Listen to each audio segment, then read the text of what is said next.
Yesu ashimwe. Praise Jesus. Hallelujah. Hallelujah. Some ubutumwa bwiza bwa Matayo. Let us read in Matthew Ibice ni bibiri. chapter 2 Dusome umurongo wa 13 verse 13 n'uwa 19 n'uwa 20. and we jump to 19 and 20. Ubutumwa bwiza bwa Matayo. Matthew kabiri chapter 2 19 Ibice bibiri umurongo wa 13. verse 13, 19 and 20. Kubatizwa kwa Yesu. Ico gihe Yesu aba i Galilaya. Oya ntabwo ariho. Matayo bice bibiri umurongo wa 13.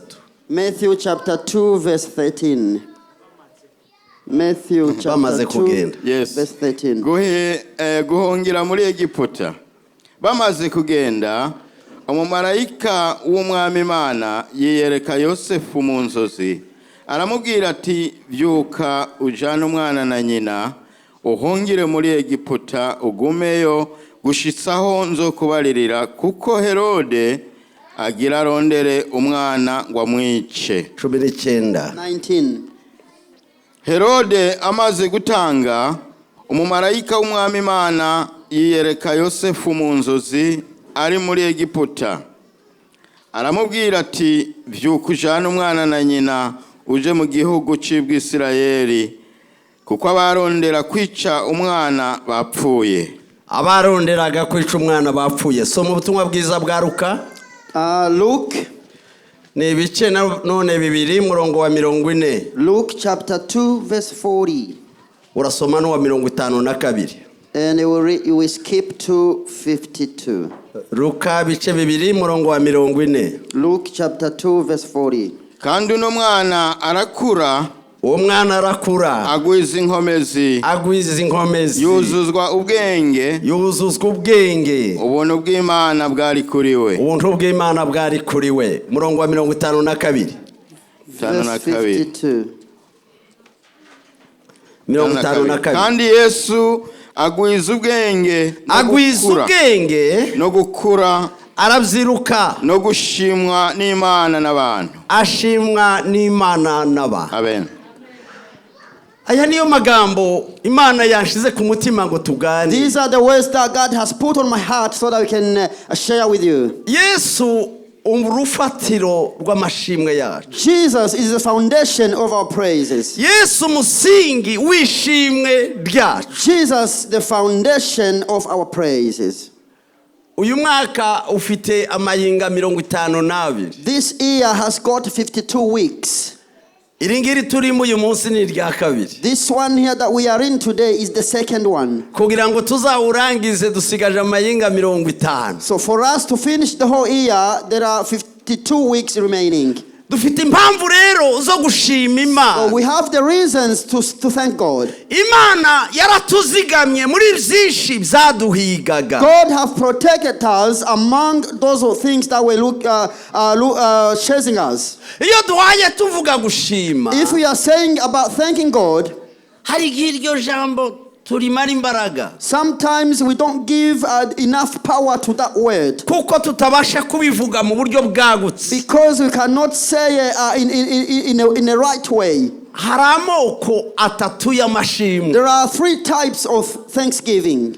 Amoko atatu y'amashimwe. 3 types of praises. Gushima Imana, you can thank God, guhimbaza Imana, you can praise God, kuramya Imana, you can worship God. Hallelujah. Hallelujah. Tuyishimira gusa kuko ari Imana. To thank God just because He is God. Ubwo nibwo bwoko bwa mbere bwo gushima. That is the first type of praising. Tugashimira Imana kuko ari Imana. Praising God because He is God. Nta bindi iradukorera. Without Him doing anything else to us. Nta bindi turakira mu mwaka. Without receiving anything in this year. Ariko tukayiramya nkuko mwabonye abaririmbyi bahaye bunama bakunda. But we praise Him as we saw the singers bending down.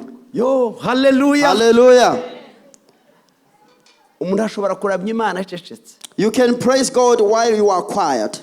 umuntu ashobora guhimbaza Imana agashima Imana atagaragaza cyane ibimenyetso. You can praise God without showing any sign outside. Ariko rimwe na rimwe But sometimes dukwiriye guhimbaza Imana. we have to thank God, to praise God. N'ibiturimo byose bigahimbaza. And everything that is within us should praise God. Amaboko yacu agahimbaza. Our hands should praise God. Amaguru yacu agahimbaza. Our legs should praise God as well. Umubiri wacu wose The ukanyeganyega. whole body should shake thanking God Kubw'icyubahiro cy'Imana. because of the glory of God. Hallelujah. Hallelujah. Kenshi abantu bakunda kuvuga ngo nimureke mvuga iby'Imana yanjye. Most of the time people say, let me say what God did to me. Ariko muri ubu bwoko bwa mbere But in this first type of praises nugushimira Imana ko yaremye ijuru. is to thank God because He created the heaven. Nugushimira Imana ko yaremye isi. Thank God because He created the earth. Kandi yabikoze neza. And He did it perfectly. Mu maplaneti 9 In the 9 planets, nta kiza kigwira ikindi. there is no planet that we go into one another. Uko yateretse ibintu birateretse. The way He created things is perfect. Aho yashize ibintu byose biri mu mwanya wiwe. Where He placed everything, it's the right place. Dawidi yaravuze ngo nanjye niyo yandemye. David said, He's the one who created me. Kandi ngo indema mu buryo butanga. And He created me in an amazing way. Wewe, You, jewe, me, nta wundi jewe ubaho. there is no one me that exists. Nimurebe za miliyari ziri mu isi. Look around the billions of people around the world. Imana yafashe umwanya wo kukurema wenyine. God took His time to create you, just yourself. Uri igitangaza cy'Imana. You are a miracle to God. Uri ikinege cy'Imana. You are unique to God. Uri imfura y'Imana. You are the firstborn of Imana God. iragukunda. God loves you. Ntabwo waje mu mpanuka. You did not come by Ntabwo accident. waje kubera urukundo You did rw'ababyeyi. not come because of the love of the Ariko parents. turiho kubw'umugambi w'Imana. But we are here for the plan of God. Hallelujah. Hallelujah. Tugashimira Imana gusa ko ari Imana. We just thank God for who He is. Mu gitabo cy'abami ba mbere In the book of 1 King, ibice 6 umurongo wa 18 chapter 6, verse 18, haravuga ngo ijuru it says the heavens ngo n'andi majuru and other heavens, ngo nabyo Mana ntiwabikwirwamo. that God you cannot dwell in there. Ayo ni amagambo y'abaramyi. Those are the ways of worshippers. Baza babona ubunini bw'Imana. They see the greatness of God. Baza babona Imana ngari. They see how big God is. Hari abantu baza babasha Imana ugasanga bayigize akantu. Some people, they minimize God. Oya, Imana yacu ishobora byose. Our God is able. Imana yacu ifite imbaraga. Our God is powerful. Hallelujah. Hallelujah. Mu ijuru In heaven, abamarayika angels, ngo bahora imbere y'intebe yayo. they are always before His throne. Baza bavuga ngo urera. They are saying, you are holy. Bakavuga ngo Mana urera. They say, God, you are holy. Bagahindukira bakavuga ngo Mana They turn urera. around and say, God, you are holy. Bagahindukira bakavuga ngo Mana Turn urera. around again and say, God, you are Mana holy. urera. God, you are holy. Ngo isi yose yuzuye icyubahiro cyawe. That all the earth is filled with your glory. Oh, hallelujah. Hallelujah. Muri iri yavuze ngo utayishima ninde. The singer said, who should not thank God? Utayishima nuwahe. Who should not thank our God? Utayishima yavahe. Who should not thank God? Amen. Amen. Kuba twabyutse. For us to wake up, Kuba twabashe guterana. for us to be able to come Kuba together, twararangije umwaka. for us to be able to finish the last year, Kuba turi mu nzu y'Imana. for us to be in the house of the Lord, Imana niyo yabishatse. God has Imana niyo accepted it. yabikoze. God did it. Mureke tuyikomere amashyi Let Imana us yacu. clap our hands to Him. Oh, hallelujah. Hallelujah. Icyo ni icyambere dukwiye gushimira Imana. That's the first thing that we should thank God for. Ubwoko bwa kabiri bw'amashimwe. The second type of praises, Dukwiriye gushimira Imana ko yaduhaye agakiza. we should thank God for the salvation. Dukwiriye gushimira Imana ko yaducunguye. We should thank God for redeeming us. Oh, hallelujah. Hallelujah. Mu isi In earth, hariho ibibazo. there are so many problems. Ariko abantu bafite amahoro But those who have peace, baza baryama bagasinzira those who can sleep peacefully, nk'uko kw'abana. as a little children, ni abantu bamenye Imana. they are the ones who knew God. Aya mahoro tuvuga, The peace that we're talking about, ya yandi Yesu yavuze ngo mbasigiye the amahoro, peace that Jesus has left us with, ngo amahoro yanjye ndayabahaye. that I give you my peace. Bibiri iravuga ngo yayaguza amaraso y'umwana wayo. The Bible says that he bore it using the blood of his son. Abakolosayi igice cya mbere umurongo wa 20. Colossians chapter 1 verse 20. Ngo yazanishije amahoro amaraso yo ku musaraba. That he gave us peace through the blood on the cross. Ikiguzi cy'amahoro dufite na amaraso ya The Yesu. price of the peace that we have is the blood of Jesus. Yo, Yesu ashimwe waduhaye Praise amahoro. Jesus for giving us peace. Yesu shimwe wadusigiye amahoro. Jesus be praised for giving us peace. Oh, hallelujah. Hallelujah. Tugashimira Imana And we thank God yadukuyeho urubanza rw'ibyaha. for removing the judgment of sin. Tugashimira And Imana we thank God yatuneshereje Satani. for defeating Satan for us. Hallelujah. Hallelujah. Hallelujah. Hallelujah. Hallelujah. Hallelujah.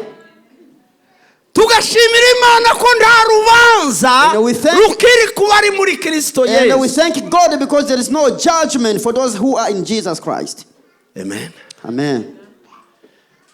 Mfite ibimenyetso birenga kimwe birenga bibiri ko Imana izatugirira neza. I have 2 or 3 or more than that signs that God will do good to us. Icyambere nuko yadukuye mu isayo The y'ibyaha. first thing is that he removed us from the sins Aho twari turi tudafite Imana. where we were without having God in us.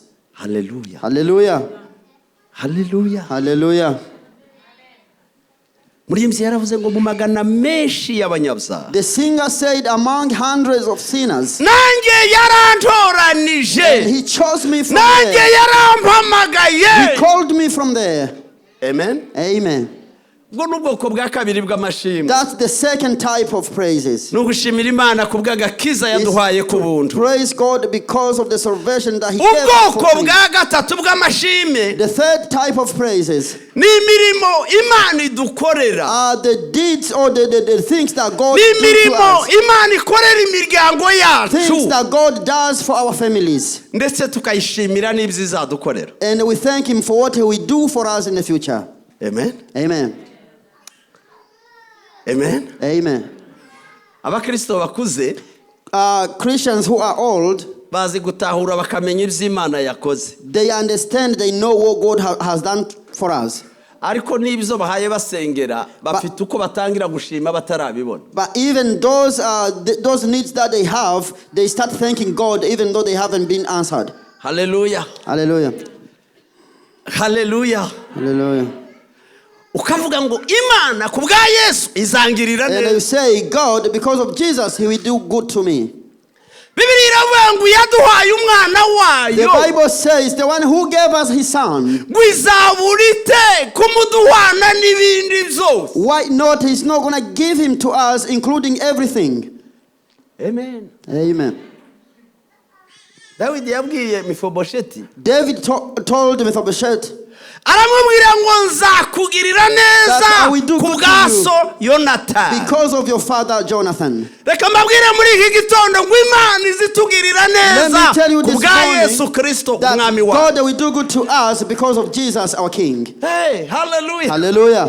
Mifobosheti yabwiye Dawidi ngo jewe intumbi Mephibosheth y'imbwa. told David, Jewe intumbi y'imbwa. myself like a dead dog. Aramubwira ngo oya nzakugirira neza Said, ku bwa no, I so. will do good to you because of your father. Uwiteka umucamanza. God, the best judge, Iyo tubonaho amaraso ya Yesu. when he sees the blood of Jesus onto us, Imana izitugirira neza. God will do good to us. Imana ikagirira neza abana bacu. God will do good to our children. Imana ikagirira neza mu kazi kacu. He will do good in our way. Imana ikadupangira imeza yacu. He will prepare a table. Igikombe cyacu And kigasesekara. our cup is overwhelming. Komere Yesu amashyi. Clap your hands for Jesus. Hallelujah. Hallelujah. Hallelujah. Hallelujah. Hallelujah. Bibiliya iravuga ngo Imana ishimwe kuko idukiza ku bwa Kristo. The Bible says that we thank God because He make us get healed because of Jesus. Imana itugirira neza ku bwa Kristo. God do good to us through Christ. Bibiliya yavuze ngo uwo mwana arakura. The Bible said the child grew up. Yesu arakura. Jesus grew up. Yesu yakuze mu buryo bune. He grew up in four situations. Yakuze mu gihagararo. The first situation was the body. Yakuze mu bwenge. In the mind, the wisdom. Ngo agira igikundiro imbere y'Imana. And he had favor before God. Ngo agira n'igikundiro imbere y'abantu. And favor before men. Umukristo. A Christian. Nawe akwiriye gukura mu bice bine. They should be growing up in four situations. Icyambere. One. Ubukristo burakura. Christianity grows up. Iyo umuntu yakijijwe akakinjira mu gakiza, ubukristo burakura. If you've been saved and received the salvation, you have to grow up. Amen. Amen. Amen. Amen. Umukristo ava mu bwana. A Christian will not remain a child. Umukristo ntaguma mu mugongo. A Christian cannot just stay in the back. Umukristo ndahora kubibera kikiwe. A Christian should not be looked after as a child. Urakura ukagera ku gihagararo cya Kristo. You have to grow up until you reach the level of Jesus. Oh, hallelujah. Hallelujah. The Bible says, I am the gate. If you go through me, you will be saved. You will enter. You will go out. And you will see goodness. Amen. Amen. Christians have come into, and when they were baptized in water, and they thought that's it, we're done. But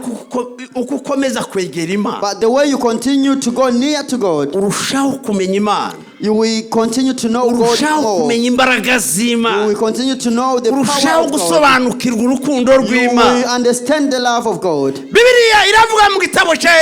The Bible says in Ezekiel that they had a rope, and the water came onto.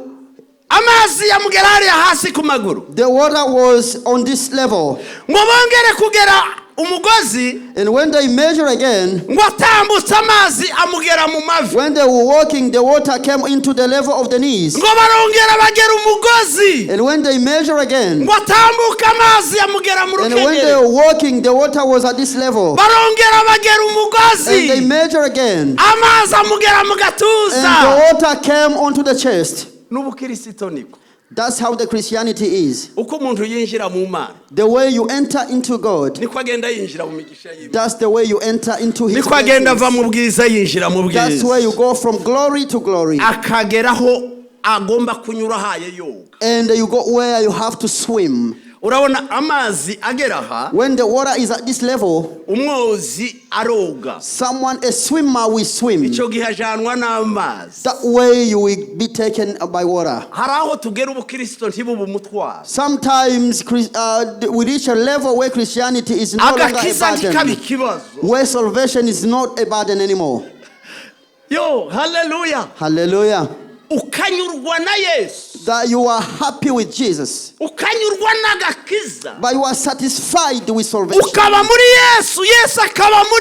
dwell in Jesus, Jesus dwells in you. That's what Paul said, I'm not living anymore, but Jesus is living with me. Oh, hallelujah. Hallelujah. Oh, hallelujah. Hallelujah. Matthew 11:12. It says from the times of John, the King of God, we have to fight for him. Those who are the heroes, they will reach the kingdom of heaven by their force. We have so many fake teachings nowadays. They say wrongly about the goodness of God. They say that God, Jesus has done everything. But the Bible says that we have to fight for Him. That we have to fight for Him. And those who are violent people, they will be raiding Him. Amen. Amen. Secondly, a Christian, we have to grow in the wisdom. Wisdom, the wisdom from God. The Bible says, to know God is the wisdom. To leave sin is to become wise. Job 28:28. The Bible says that the foolish people are dying because they don't have wisdom. Hosea said that my people are being perishing because of lack of wisdom. Oh, hallelujah. Hallelujah. The Bible says that there will be a way that everyone will pass through. That way will be called the holy way. Those who have sinned, they will not go through that way. But even though they are not educated, because they knew God, they will not miss out that way. Hallelujah. Hallelujah. Hallelujah. Hallelujah. Hallelujah. You know the old ladies who have known God, they are very wise. Old men who knew God, they have all the wisdom from God. There is a doctor when they come into the congregation, and he came with the Bible. The preacher said, let's read in Matthew. So he started from the Genesis until Revelation, looking for Matthew, but didn't find where Matthew is.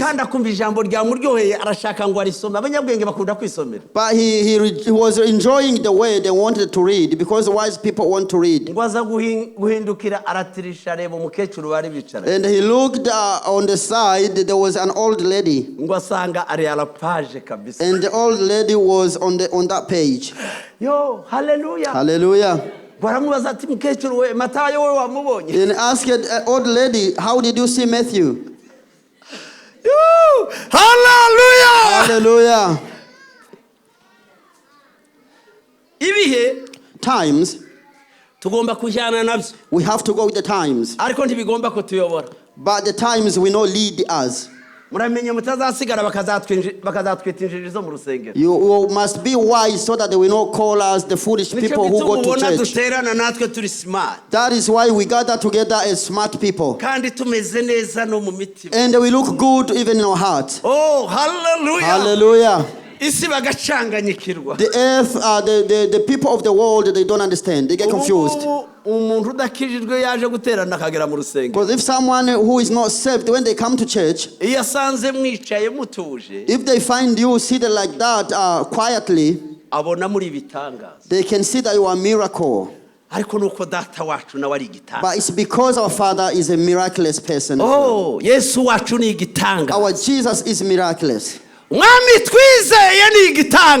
king that we have believed is a miracle. He was born in a miraculous way. He lived in a miraculous way. He passed away in a miraculous way. He was resurrected in a miraculous way. He went to heaven miraculously.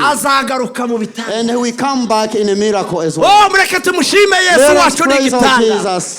He's a miracle. Hallelujah. Hallelujah. Hallelujah. Hallelujah.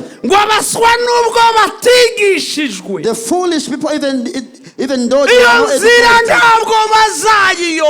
they will not miss out that way. Amen. Amen. After Pentecostal day, abigishwa ba Yesu bakoze ibitanga. The disciples of Jesus, they performed miracles. Ibirema birahaguruka. Those who the cripple were walked. Ba Petero batangira kuzura batapita. And Peter, they resurrected the Tabitha. Inkuru ziramamara. All the news was spread around. Bati ibyo shebuja atakoze rwose ko barabikora neza. That what their master didn't do, they are doing it perfectly. Ngo baza kubitegereza. They looked at them. Baravuga ati aba bantu kwari injiji batize. They said these people, they are not educated. Ubu bwenge. Where did they this wisdom? N'izi mbaraga. And this power. Ko barabikura. Where are they getting it from? Ngo baza kwibuka. They remembered. Baravuga ngo aba ni barya bagendanye na Yesu. They said these are the ones who walk. Nta muntu ugendana na Yesu ngo abinjiji. The one who, if we walk with Jesus, will not be foolish. Oh, hallelujah. Hallelujah. Asubuhi ninaamuka na Yesu. In the morning I woke up with Jesus. Ninashukuru. I thank him. Nashukuru kwa mapenzi yako Baba. I thank him because of his love. Uniamsha mimi. For waking me up. Tembea, tembea. Walk and walk. Tembea naye Mwokozi. Tembea naye. Walk with our King. Maishani tembea. In your life, walk with him. Tembea naye Mwokozi. Tembea naye. Walk with our Lord in your life. Amina. Amina. Amina. Amen. Amina. Amen. Amina. Amen. Abasore n'abagabo abahungu n'abakobwa bagendana na Yesu. Young men or young ladies who walk with bazabagira ubwenge bw'ubumana. They will become wise because of God. Nta shuri ribwigisha. They are not taught by any type of education. Nta bigo bitanga ubwo bwenge. They don't be taught by any type of education. Ariko kwakira Yesu no kumwizera. By receiving Jesus and believing him. That will change our life. Amen. Amen. Intambwe ya gatatu umukristo agomba gukura. The third type of a Christian to grow up nukugira igikundiro imbere y'Imana. Is to have favor before God. Kugira igikundiro imbere y'Imana. To have favor before God. Imana yatubona ikatunezerera. When God sees us, he rejoices. The Bible says those who respect him and do the work of righteousness, God accepts them. To have a favor before God. This we get this through dwell near to God. To live a life of approaching God. Christians should have a life of coming closer to God. Those are the ones who we have favor before the Lord. This will come to you through serving God. The angel told Cornelius that but your greatness and your prayers came before God. Your works. Your generosity to give. And the prayer, praying to God. It has come up until it reaches before the Lord. Hallelujah. Hallelujah. That will make you have favor before God. The fourth type of grown for Christian is to have a favor before men. Amen. Amen. People will love you. God will make people love you. If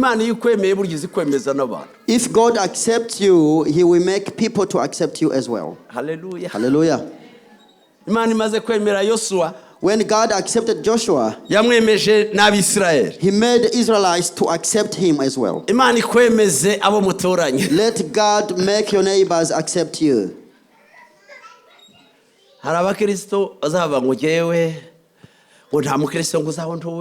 There are Christians who say, there is no one who knows where I'm living. No one comes to visit me. No,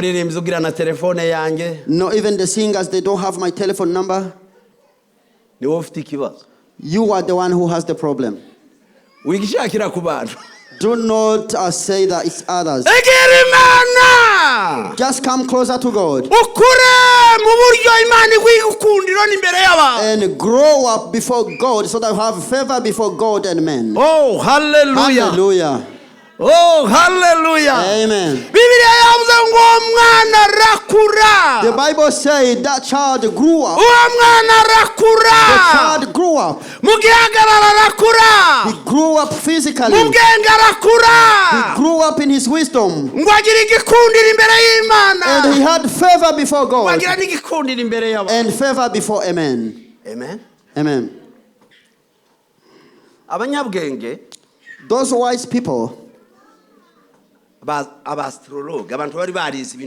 astrologers, those who learned things of the planet and stars, they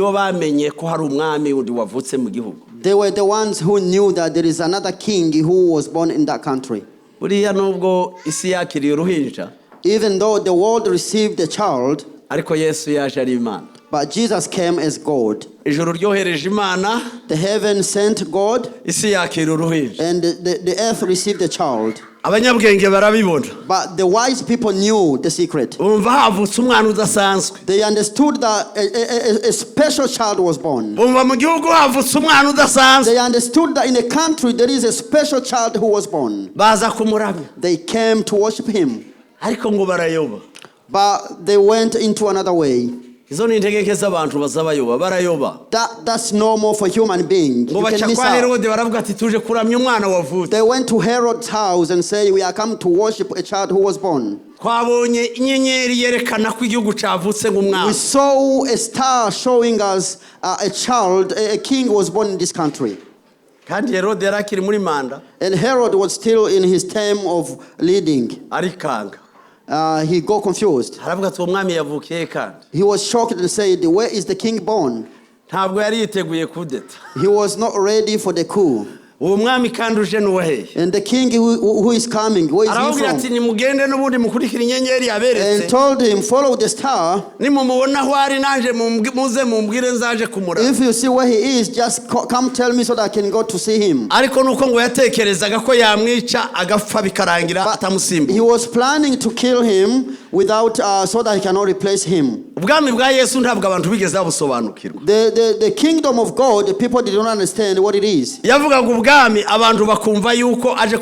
was saying the kingdom, and they thought that he is coming to but they did not understand that he is the king of heaven and earth. Hallelujah. Hallelujah.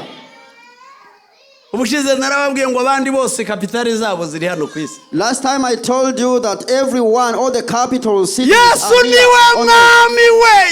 But Jesus is the only king that his capital city is in heaven. Ah, hallelujah. Hallelujah. Oh, hallelujah. Hallelujah. The children of God, our place is in heaven. The kingdom of Jesus belongs to heaven. When they left Herod's house, they did not see the star anymore. They saw the star again and took them where Joseph and Mary were. They gave their offerings. Our God is a miracle. He always planned what will make you survive. They say that the gift from the wise men, they could make Mary, Joseph and Jesus to survive and live in Egypt.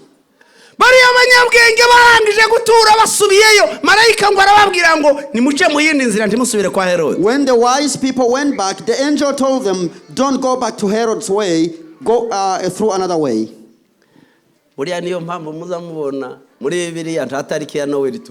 That's why you see during Christmas time, 25th of December is just a day that was agreed by those leaders of the church.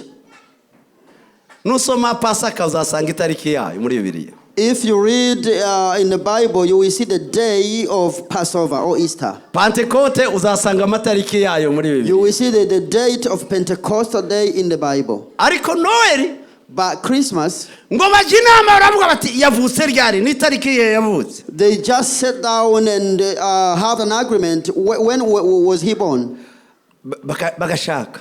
They tried to bakora research barashaka. They did some research. Basubira mu byo mahanuzi abamuhanuyeho. They went into the prophecies. Bakavuga bati ni Bethlehem ya Yuda. But they understood that it's Bethlehem of Judah. Ni ku misozi ya Efrata ni hariya niho yavukiye. That's at Ephratas mountains where he was born. Bati none se ni ryari ni gihe. So when was it? Bakavuga bati zari zose ni hagati y'imyaka 2 n'umwaka umwe.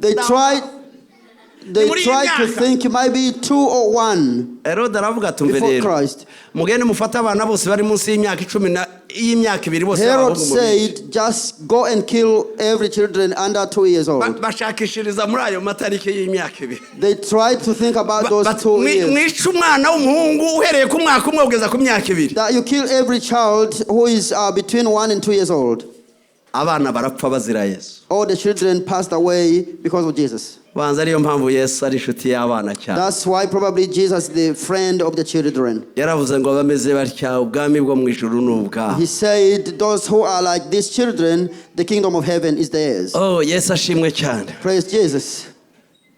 Bamaze gusubirayo. When they went back, Marayika ngo araza abwira Yosefu. the angel came and spoke to Joseph. Aramubwira ngo and told him, hungisha umwana na nyina. just flee with the child and his mother. Ngo kuko Herod ashaka kwica umwana. Because Herod is about to kill him. Eka mbabwire abantu b'Imana. Let me tell you, children of God. Ba Herod ntabwo babarira abana. Herods, they don't have any love with the children. Ba Herod bica abana. Herods, we kill all the children. Ba Herod bica ibibondo. Herods kill little children. Ariko ngo nyuma. But after Herod arapfa. Herod passed away. Ba Herod bazabapfa. The Herods will pass away. Ba Herod bazabapfa. Herod passes away. Bya bindi biduhiga bizabipfa. The things that are chasing us Bya pass bindi away. bishaka kwica abana bizabipfa. The things that want to kill our children, they pass Oh, away. hallelujah. Hallelujah. Ngo marayika aragaruka. And the angel came back Ngo abwira Yosefu. and told Joseph Harabango ni muhunguke. and told them, go back into your home country. Subiza umwana na nyina mu gihugu. Go back with the mother and the child into the country. Bizahigaga umwana na nyina ntibikiriho. Because the things that were looking for the child, they're no longer alive. Mbazaniye amakuru meza ngo bizabahigaga I'm ntibikiriho. bringing you a good news that the things Bizahigaga that abana were chasing you, ntibikiriho. they're no longer alive. Oh, hallelujah. Hallelujah. Yesu ashimwe cyane. Praise Jesus. Yesu ashimwe cyane. Praise Jesus. Yesu ashimwe cyane. Praise Jesus. Ibyaduhigaga mu gitabo cya Yuda gice cya mbere umurongo wa 12. In the book of Judah chapter 1 verse 12, haravuga ngo byapfuye birimbutse. it says the things have perished. Ngo byapfuye kabiri birimbutse. They passed away and perished. Amen. Amen. Imana God, ibasha kubona ibiduhiga tudashobora kubirwanya. He can see things chasing us even though we cannot fight for ourselves. Ikabyica cyangwa ikabisinzira. And we fight for us, we kill them or He will make them asleep. Tugatambuka. And we just walk freely. Imana yarabisingirije 2023 umwaka urabutambutse. God made the things sleeping and 2023 has passed already. Hallelujah. Hallelujah. Oh, hallelujah. Hallelujah. Zaburi ya 76 umurongo wa 6. Psalm 76 verse 6. Haravuga ngo amagare n'amafarashi. It says Amagare n'amafarashi. it says all the motor all the bicycles and the horse Ngo yabisinziririje guhwera. made them to sleep like dead. Muzi ko amagare n'amafarashi abari iby'intambara. You know those are the cars and the horse that they use those things in the battles. haramagare n'amafarashi yakwirukagaho. There are cars and there are things that were chasing you. Ariko Imana yarasinzirije. But God asinzirira guhera. But God made them to sleep as dead things. Oh, hallelujah. Hallelujah. Oh, hallelujah. Hallelujah. Ngo gucyaha kwawe Imana ya Yakobo kwatumye amagare n'amafarashi ngo bisinzirire. And because of God of Jacob, he made all the things that were chasing you to sleep away. Amen. Amen. Amen. Amen. Amen. Amen. Nubwo ibyo byose byaduhigaga. Even those things were chasing us. Nubwo ibyo byose byari biguteye ubwo. Even those things were making us scary. Humura. Just do not worry. Ngo intwaro zose zacuriwe kukurwanya. All the weapons that were made against you, ntacyo zizagutwara. they will not prosper. They will not take anything from you. Ngo n'umurage w'abana b'Imana. That the inheritance for the children of God. Oh, hallelujah. Hallelujah. Oh, hallelujah. Hallelujah. Data aradukunda. Our Father loves us. Ni Imana n'inyanja zizazumvira. He is God, even the sea, we obey him. Ibyo yaremye byose bigira amatwi bizabyumva. All the things that he created, they can hear him. Indwara zigira amatwi zizazumva. The sickness, they have ears to hear his voice. Intambara zigira amatwi zizazumva. Even the battles, they have the ears to understand him. Iyo abibwiye ngo ceceka, If he tells them, quiet, be quiet, biraceceka. they become quiet. Amen. Amen. Yesu ari mu nyanja. When Jesus was in the sea, Ari kumwe n'abigishwa. when he was with the disciples, Bibiri iravuga ngo araryama arasinzira. the Bible says that he slept and he got asleep. Yesu adasinzira. Because Jesus sometimes he may get asleep. Amen. Amen. Abakristo bakuze bazasinziriza Yesu. You know, the Christian, the old Christian, we make Jesus asleep Bakamubwira ati ryamire turabikora. and tell him, just sleep, we do it by ourselves. Iryamire ubwato nta kibazo turamenyereye. Just sleep, it's okay, we just saw on the sea. Baje muri repetition bati turabyikorera. When they go into the practice, they say, we do it by ourselves. Mwivuga butumwa tuti turabyikorera. When it comes to the evangelism, they say that we can do it by ourselves. Ngo bazana umusego baramusegura batiryamire. They even brought a pillow for him to sleep. Umuyaga uraza. So the Umuyaga uraza. wind came in the sea. Amen. Burya Satani si twebwe atinya. Satan is not fearing us. Satani ntabwo atinya imyaka umaze mu ishengero. He doesn't fear how many years. Satani ntatinya ko ndi pastor. He doesn't care. Satani ntabwo atinya ubudiyakoni bwawe. He doesn't care that you are a deacon. Ariko atinya Yesu abahaye abona iruhande He is rwawe. fearful of Jesus who is near you. Hey, hallelujah. Hallelujah. Ngo bamaze kugerageza babonye imbaraga zabo zishize. When they tried and they couldn't do it by themselves, Ngo baravugana bati mwamukanguye kweli. they spoke to one another, let's awake him. Ko dupfuye mwamukanguye. We are going to die, let's just make him awake. Bicaye abakristo bazaza bafate bati mwasenze rwose kweli. That's when the Christians say, Ibintu bimeze nabi twasenze let Imana. us pray because it's very hard. Bibiliya bangwa ni mumutabaze arabatabara. The Bible says, call upon Abereke him, ibikomeye mutabasha kumenya. he will make you see what you cannot know. Ngo arakanguka. He woke up. Yesu azakanguka. Jesus wakes up. Harabyuka ava mu bitotsi. He wakes up Ngo yitegereza umuhengeri. and he look at the wind. Uzasoma uko yawubwiye. Read in the Bible and see how he told it. Bibiliya y'ikinyarwanda yabaravuye ngo ceceka. In the Kinyarwanda Bible says, keep quiet.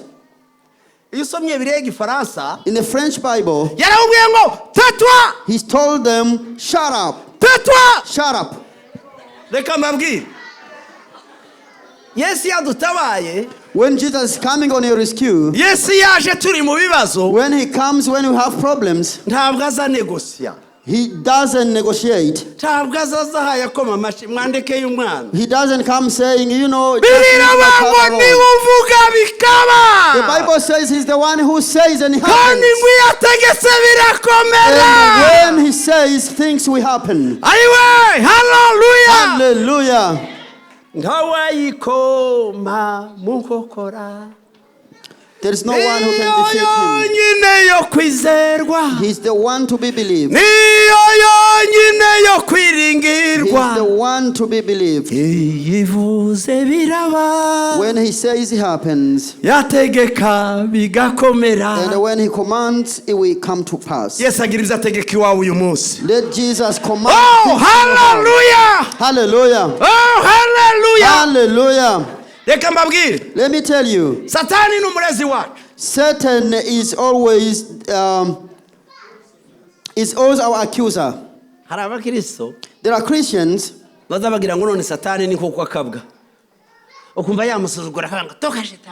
are saying, you know, I rebuke you, Satan. No. He went even found Jesus at the mountain to tempt him.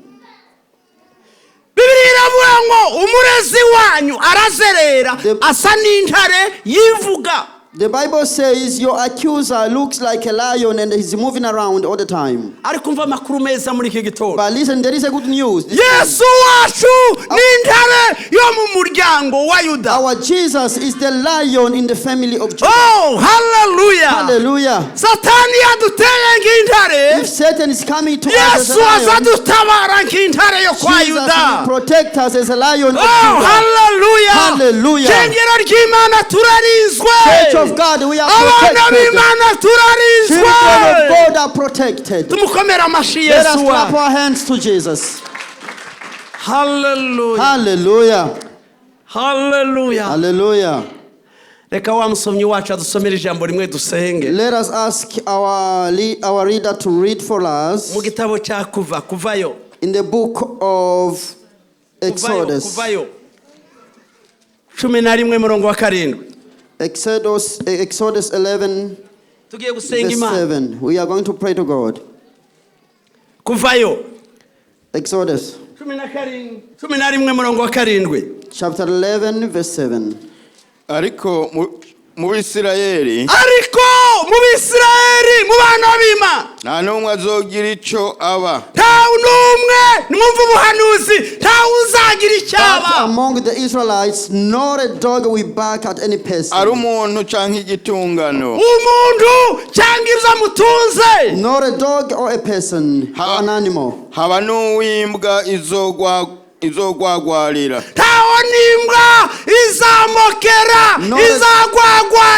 Not a dog will bark at any person. Kugira ngo mumenye yuko Uhoraho yashizeho itandukaniro hagati y'Abanyegiputa n'Abisirayeli. Then you will know that the Lord makes a distinction between Egypt and Israel. That's the announcement of the year. That God will put the distinction between the Egypt and Israel.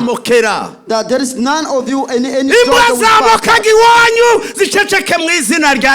all the dogs that will bark in your house, let them be quiet. The dogs in the dogs in your families. The dogs chasing you. The spiritual dogs should be quiet. That it should be known that we are children of God. That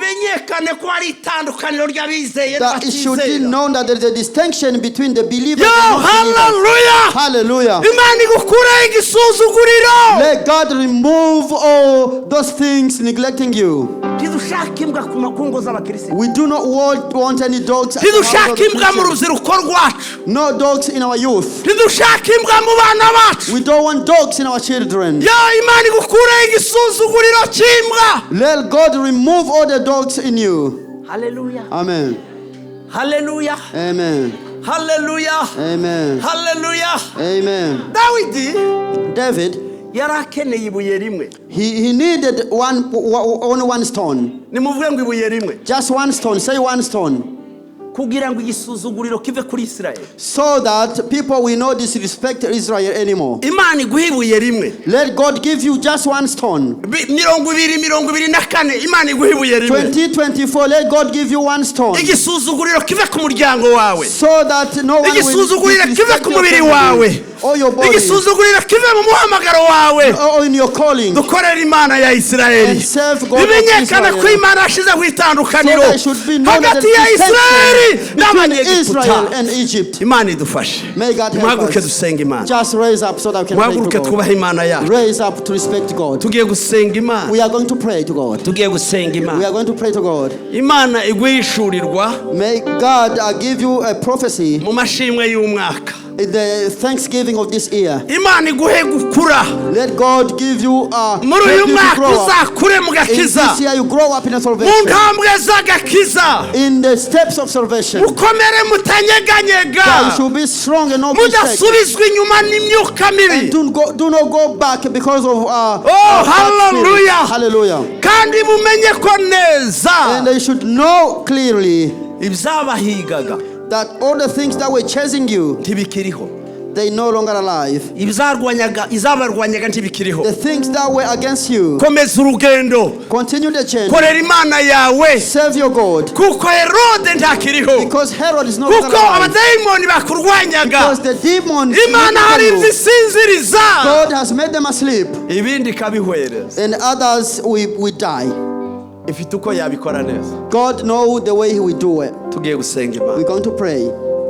Wumva afite icyifuzo, If you have any needs, wumva hari icyo ashaka kubwira Imana, if you have anything that you want to tell God, wumva hari icyo ashaka gusaba Imana muri uyu if you mwaka, have anything that you want to ask God this year, tambuka tugusengere mu buryo bw'umwihariko. just come up so I can pray for Imana you. ireba mu mutima, God who can see into the heart. ariko turasabira n'ishengero ryose. But we pray for the whole church as well. Arakoze mwene data. Thank you, brother. Ni bande bandi tugiye gusenga Imana? Who else want to come to Tugiye kubwira data wo mu We ijuru, are going to tell our Heavenly Father. tugiye kubwira Imana ya We're Isirayeli, going to tell the God of Israel. tugiye kubwira Imana ya We're Aburahamu, going to tell to God of Abraham. tugiye kubwira Imana se umwami wacu Yesu, God, the Father of our King tugiye Jesus. kubwira Imana ya yindi yaduhaye The agakiza. Father who gave us salvation. Ngiye gusaba umushumba atambuke I'm going to ask the pastor to come up. kugira ngo mumuhe mikrofone. We give him the microphone. Niwe mutanzi atambe. He is the priest. Oh, hallelujah. Abwira Imana, He's going to tell God. abwira Imana He's going to tell God. ibidashobokera abantu, The things that are impossible to a man, Imana irabishobora. God can do it. Za mbwa zamokaga iwanyu, The dogs that have been za barking mbwa in zari our place, zikugose, the dogs that za were nzozi surrounding undi you, warotaga, the bad dreams kugira that ngo we have, Imana so ibicecekeshe, that God can make them kugira ngo quiet, uzuryame usinzire, that you sleep and peacefully, kuko Uwiteka niwe utanga amahoro, because God is the one who gives kugira ngo you peace, mujane amahoro ya Yesu. so that you can walk with the peace of Jesus. Senga Imana. Pray to God. Data mu izina rya Yesu Kristo wa Father, in the Nazareti, name of Jesus of Nazareth, turaje imbere yawe we Mana, come before you, God, tugushimira ku neza yawe, thanking you for your goodness, tugushimira ku majambo thanking yawe, you for your word. uburyo twibukije You Mana, have reminded us uburyo bukwiriye mu kugushima, the type of uburyo praising bukwiriye mu you, gushyira izina ryawe the way hejuru, we should rise your mu name, izina rya Yesu Kristo, in the name of Jesus mu Christ. gutangura uwo mwaka As we dutanguye, begin this year, abana bawe turi imbere your yawe, children we are before tuvuga you. ati Yesu We warakoze, say, Jesus, thank you. warakoze ugakiza, Thank you for the warakoze salvation. kudupfira ku Thank you musaraba, for dying on the cross. warakoze ku maraso Thank yawe, you for your blood. amaraso yawe adukikiza, Thank you for the blood that adukingira The blood that n'ibyagwa protects us. bitandukanye, In every n'ayo temptation. maraso turiko turahamagara It's the blood umunsi, that we're calling out mu for izina today. rya Yesu In the Kristo, name of Jesus abana Christ. bawe baje ngaho imbere Your yawe, children are before you. baje ngaho imbere They yawe, are before you. kugira ubahibuye,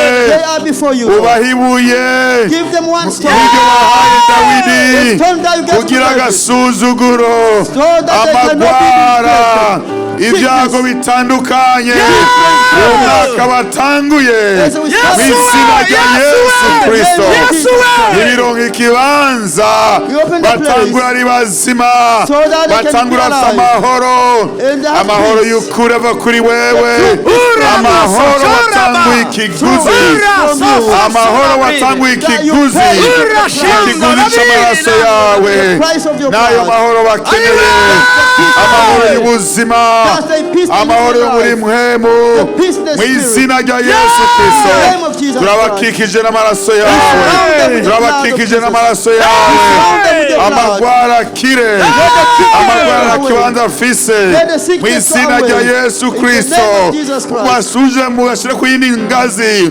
ubashire hejuru mana ibyifuzo byabo byose ibyifuzo byabo byose mu miryango yabo kuba cy'Imana mu izina rya Yesu Kristo bose byakire nuhabwe icyubahiro mana urakoze ku neza yawe urakoze ku maraso yawe urakoze ku bushobozi nuhabwe icyubahiro mana yacu ni mu izina rya Yesu Kristo wa Nazareti.